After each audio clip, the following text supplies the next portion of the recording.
Guys మనకు ఈజ్నల్ అని చెప్పి ఒక ఆపరేటర్ ఉంది, ఈజ్నల్ అని, దాని గురించి చూద్దాము. సో ఫస్ట్ ఇలాగ నేను ఒక టేబుల్ని క్రియేట్ చేసుకుంటాను. సో ఈ 3 లైన్స్ మీనింగ్ మీకు ఆల్రెడీ తెలుసు. సో నేను దీన్ని రన్ చేస్తున్నా.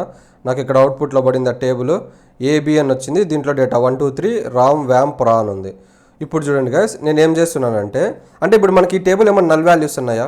నేను మీకు ఇన్సర్ట్ కాన్సెప్ట్ చెప్పినప్పుడు చెప్పా మనకి నల్ వాల్యూస్ వస్తాయి అని, అప్పుడు చూపించా. సో ప్రజెంట్ అయితే మన దగ్గర నల్ వాల్యూస్ ఉన్నాయా? లేవు. సో మనము దీంట్లోకి నల్ వాల్యూస్ ఇన్సర్ట్ చేస్తాం. ఎలా ఇన్సర్ట్ చేద్దాము? ఇప్పుడు నేను ఓన్లీ ఏలోకి మాత్రమే ఇన్సర్ట్ చేస్తే ఆటోమేటిక్గా బీలో నల్లు పడిపోతాయి. ఓన్లీ బీలోకి మాత్రమే ఇన్సర్ట్ చేస్తే ఆటోమేటిక్గా ఏలోకి నల్లు పడిపోతాయి. నేను ఇన్సర్ట్ కాన్సెప్ట్లో చూపించా, ఇప్పుడు ఇంకొకసారి చూపిస్తా. సో ఇప్పుడు నేను ఏం చేస్తున్నానంటే ఇన్సర్ట్ ఇంటూ నియాన్ అని పెడుతున్నా వాల్యూస్. ఓకే, ఇంతకుముందు ఇలా ఇచ్చి ఇలా ఇస్తే 2 కాలమ్స్ వాల్యూస్ ఇవ్వాలి. బట్ ఇప్పుడు నేను ఏం చేస్తున్నా, టేబుల్ పక్కన ఓన్లీ ఒక కాలమే పెడుతున్నా, అంటే ఒక కాలం వాల్యూస్ ఇచ్చుకోవచ్చు. నేను ఇక్కడ ఏం పెడుతున్నానంటే 22 అని పెడుతున్నా. ఓకేనా, సో సెమీకోలన్ ఇచ్చాను. అండ్ దెన్ దీన్ని రన్ చేద్దాం. చూడండి, సెలెక్ట్ చేసి రన్ చేస్తున్నా. సో మనకి డేటా అనేది ఇన్సర్ట్ అయింది. ఒకసారి డేటాను చూద్దాం.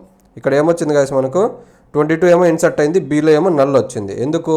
నేను ఇక్కడ ఏలోకి మాత్రమే ఇన్సర్ట్ చేశాను, బీలోకి ఏమి ఇన్సర్ట్ చేయాలి కాబట్టి నాకు నల్ వచ్చేసింది. ఓకేనా, సో అలానే కాపీ చేసి మనము ఇంకొకటి ఏదన్నా ఎంటర్ చేద్దాం. 23 అని పెట్టుకుందాము. అలానే 24, ఒక 3 నల్ వాల్యూస్ తీసుకుందాం. సో దీన్ని సెలెక్ట్ చేశాను, రన్ చేశాను, ఇన్సర్ట్ అయినాయి. ఈ డేటాను చూడాలి, దీన్ని సెలెక్ట్ చేసి రన్ చేస్తున్నా. వచ్చిందా మనకు 23 24 ఎంటర్ అయినాయి. దీని పక్కన నల్స్ వచ్చాయి.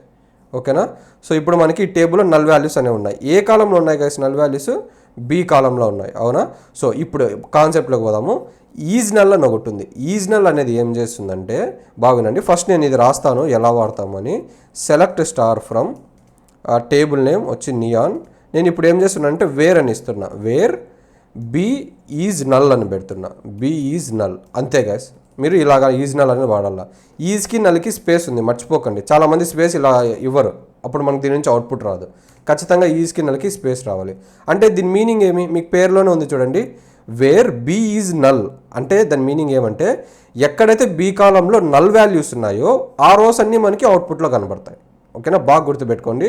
సెలెక్ట్ స్టార్ ఫ్రమ్ నియాన్ అంటే ఓన్లీ ఇలా ఇచ్చామనుకో, ఈ వేర్ తీసేస్తా, అప్పుడు ఏమొస్తుంది, టేబుల్ ఉన్న డేటా మొత్తం వస్తుంది. కానీ ఇప్పుడు నేను ఇక్కడ ఏం చేస్తున్నా, వేర్ అని పెట్టి ఒక కండిషన్ ఇస్తున్నా. కండిషన్ ఏమి? బి ఈజ్ నల్ అంట. అంటే బీలో మనకి నల్ వాల్యూస్ ఉంటే ఆ నల్ వాల్యూస్ యొక్క రోస్ మాత్రమే మనకు అవుట్పుట్లో పడతాయి. ఇప్పుడు మనకి బీలో నల్ వాల్యూస్ ఉన్నాయా? ఉన్నాయి, 3 నల్ వాల్యూస్ ఉన్నాయి. సో దీని పక్కన అంటే కంప్లీట్ రో ఏముంది, 22 23 24 అని ఉంది. సో మనకి 22 23 24 అనేది మనకు అవుట్పుట్లో కనిపిస్తుంది. చూడండి, నేను దీన్ని సెలెక్ట్ చేస్తున్నాను, రన్ చేస్తున్నా. సో వచ్చిందా మనకు అవుట్పుట్లో? అదేనా వచ్చింది, 22 23 24 వచ్చి ఇక్కడ నల్ అని వచ్చాయి. ఎందుకు వచ్చాయి అలాగా? మనం ఆ కండిషన్ ఇచ్చాం కాబట్టి. ఇంతకుముందు ఏ గ్రేటర్ దాన్ 2 అంటే ఓన్లీ 2 వాల్యూస్ కంటే ఎక్కువ ఉంటే అదే వస్తున్నాయి. ఏ ఈక్వల్స్ టు 2 అంటే ఓన్లీ 2తో మ్యాచ్ అవుతుంటే అదే వస్తుంది. ఇక్కడ ఏమంటున్నా, బి ఈజ్ నల్ అంటున్నా. అంటే బి కాలంలో ఎక్కడైతే నల్ వాల్యూస్ ఉంటాయో ఆ రోస్ మాత్రమే మనకి అవుట్పుట్లో వస్తాయి. ఇప్పుడు అర్థమైంది కదా గైస్. ఇప్పుడు నేను అదే దీన్ని కాపీ చేసి ఏ ఈజ్ నల్ అని ఇస్తా. ఇప్పుడు మనకు అవుట్పుట్ ఏమొస్తుంది ఒకసారి చెప్పండి. ఈ ఒరిజినల్ డేటా చూద్దాం ఫస్ట్. ఇది ఒరిజినల్ డేటా. ఈ ఏలో ఏమైనా నల్ వాల్యూస్ ఉన్నాయా?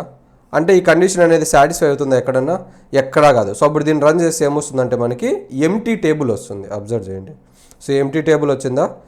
ఎందుకంటే ఏలో మనకి ఏం నల్ వాల్యూస్ లేవు, అంటే ఈ కండిషన్ అనేది మనకి సాటిస్ఫై అవ్వలేదు. సో అందుకని మనకి ఎంటీ టేబుల్ వచ్చింది.